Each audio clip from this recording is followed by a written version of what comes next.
नमस्कार, मी मोरेश्वर. हाय Maharashtra YouTube news चॅनलमध्ये आपलं स्वागत आहे. राजकारणात कधी काय घडेल काही भरोसा राहिलेला नाही. कोण कुणासोबत बसेल, कोण कुणासोबत उठेल.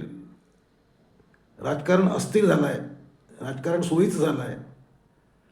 तत्वनिष्ठा, विचारधारा वगैरे सर्व हे कागदोपत्री आहे. प्रॅक्टिकलमध्ये व्यवहारात आधी सोय पाहिली जाते आणि नंतर सर्व राजकारण, विचारधारा वगैरे नंतरच्या गोष्टी आहेत. म्हणजे अंबरनाथ आणि अकोट या दोन नगरपालिकेत ज्या युत्या झाल्या त्याच्यावरून हे अधिक स्पष्ट झालं आहे. अंबरनाथ म्हणजे ठाणे जिल्हा. ठाणे जिल्ह्यातल्या अंबरनाथ नगरपालिकेत सत्ता स्थापन करायची आहे. निवडणुका झाल्या मागेच, मग गेल्या महिन्यात निवडणुका झाल्या, निकाल लागले, सर्व झालं. आता तिथल्या नगरपालिकेत, अंबरनाथ नगरपालिकेत सत्ता बनवायची आहे, सरकार बनवायचं आहे. तसंच अकोट नगरपालिका, अकोट म्हणजे अकोला जिल्हा, तिथेही सरकार बनवायचं आहे. त्यासाठी जी युती स्थापन झाली होती ती फार भयंकर आहे. म्हणजे असली अनैसर्गिक युती स्थापन होऊ शकते याच्यावर विश्वास बसणं अवघड आहे. पण ते झालं आहे. अंबरनाथमध्ये भाजप काँग्रेससोबत बसली, काँग्रेससोबत गेली अंबरनाथमध्ये. कारण काय, तर एकनाथ शिंदे यांच्या शिंदे सेनेला सोबत घ्यायचं नव्हतं. शिंदे नको म्हणून भाजप आणि काँग्रेस एकत्र आल्या. अकोटमध्ये फार भयंकर आहे. भाजप MIM सोबत गेली. MIM म्हणजे असदुद्दीन ओवैसी यांचा पक्ष. तिथे अकोटमध्ये सत्ता स्थापन करण्यासाठी भाजपने MIM पसंत केला. आता स्थानिक पातळीवर हे निर्णय झाले.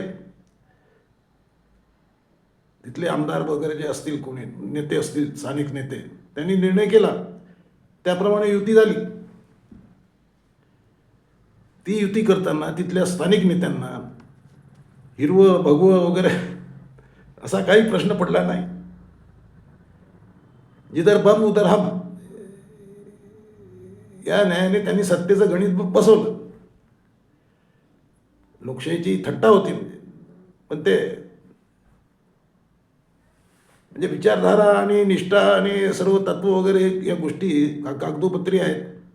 त्याचं व्यवहारामध्ये राजकारण्यांना काही सोयीसुतक नाही, असंच या निमित्ताने दिसलं आहे.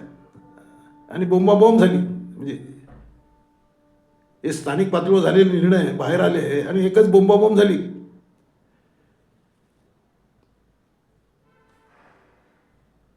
म्हणजे मुख्यमंत्री देवेंद्र फडणवीस यांच्यापर्यंत तक्रार गेली, तर फडणवीस यांनी लगेच आपल्या अधिकारामध्ये आदेश काढला आणि सर्व युत्या रद्द केल्या. हे चांगलं झालं. परंतु जे घडलं ते फार भयंकर आहे. म्हणजे आता ठाणे जिल्ह्यातली अंबरनाथ नगरपालिका, तिथे काँग्रेस, भाजप आणि राष्ट्रवादी यांनी युती केली आणि शिंदे सेनेला दूर ठेवलं. खरं म्हटलं तिथे शिंदेच्या सर्वाधिक जागा आल्या आहेत, परंतु तिथे शिंदे सेनेला दूर ठेवायचं होतं. त्यामुळे अनैसर्गिक युती जन्माला आली. शिंदे सेनेच्या सर्वाधिक जागा असताना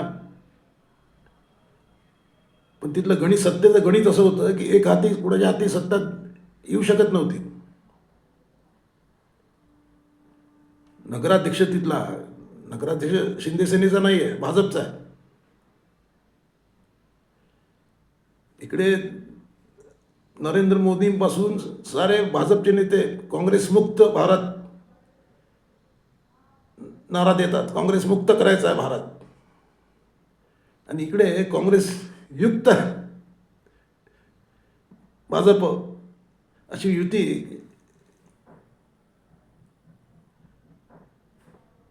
म्हणजे आता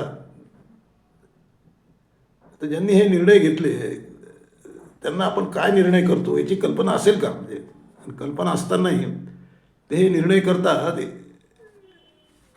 हे फार म्हणजे समजण्यापलीकडचं आहे सर. की सर्व समजते पण येडे बनून पेढे खायचा धंदा सुरू आहे का? कसं अकोट नगरपालिका अकोट नगर परिषदेमध्ये सत्ता स्थापन करण्यासाठी भाजपच्या स्थानिक नेत्यांनी MIM सोबत युती करण्याचा निर्णय घेतला होता. पण ते बाहेर लक्षात आलं आणि त्याची बोंबाबोंब झाली. म्हणजे देवेंद्र फडणवीसापर्यंत तक्रार केली. तेव्हा देवेंद्र फडणवीस यांनी या दोन्ही युत्या रद्द केल्या, दोन्ही युत्या तोडल्या आणि अंबरनाथमध्ये ज्यांनी निर्णय केला होता ते 12 नगरसेवक त्यांना निलंबित केलं. तिकडे हर्षवर्धन सपकाळ काँग्रेसचे प्रदेशाध्यक्ष त्यांनी सुद्धा आपल्या माणसांवर कारवाई केली. इकडे अकोटमध्ये आता त्या नगरसेवकावर कारवाईची कुऱ्हाड कोसळणार आहे. परंतु हे बिचारे छोटे नेते आहेत, छोट्या पातळीवर छोट्या युत्या झालेल्या आहेत. परंतु वरच्या पातळीवरून काँग्रेस मुक्तीची भाषा सुरू असताना इकडे काँग्रेससोबत बसतात स्थानिक नेते आणि इकडे अकोटमध्ये MIM सोबत दोस्ती होते. यातून मेसेज काय गेला आहे?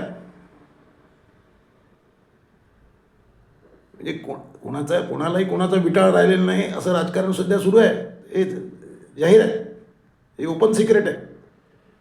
पण आता ते खुल्लम-खुल्ला करण्याची हिंमत राजकारण्यामध्ये होते. छोटे राजकारणी काय संबंध, स्थानिक पातळीवर का होईना पण निर्णय होत आहेत तसे. हे लोकशाहीच्या दृष्टीने फार भयंकर आहे. म्हणजे भाजपने या गोष्टीची गंभीरपणे दखल घ्यायला पाहिजे. एका 5-25 कार्यकर्त्यावर नगरसेवकावर कारवाई करून हा प्रश्न थांबणार नाही. हा मेसेज की आपण कोणासोबत बसतो आहे, आपण कोण आहोत, आपली विचारधारा काय आहे, आपल्याला काय साध्य करायचं, आपलं टार्गेट काय आहे, याची स्पष्ट कल्पना, स्पष्ट मेसेज कार्यकर्त्यापर्यंत गेला पाहिजे, नगरसेवकापर्यंत गेलेला पाहिजे. ते होत नाही आहे. सध्या जे दिसतं आहे ते सत्तेचं हिडीस दर्शन. काही करून सत्ता पाहिजे. कसेही तुम्ही जुगाड फिट करा. जुगाड टेक्नॉलॉजी राजकारणात आलेली आहे आणि त्याचाच परिणाम म्हणून आपल्याला हे 2 ठिकाणी अनैसर्गिक युत्या झालेल्या दिसत आहेत. त्यावेळीच लक्षात आल्या, फडणवीसांनी लगेच कारवाई केली, चांगलं झालं. पण ते थांबणार आहे का? कारण आभाळच फाटलेलं आहे. कुठं ठिगळं लावणार तुम्ही? कॉमेंट करा. नमस्कार.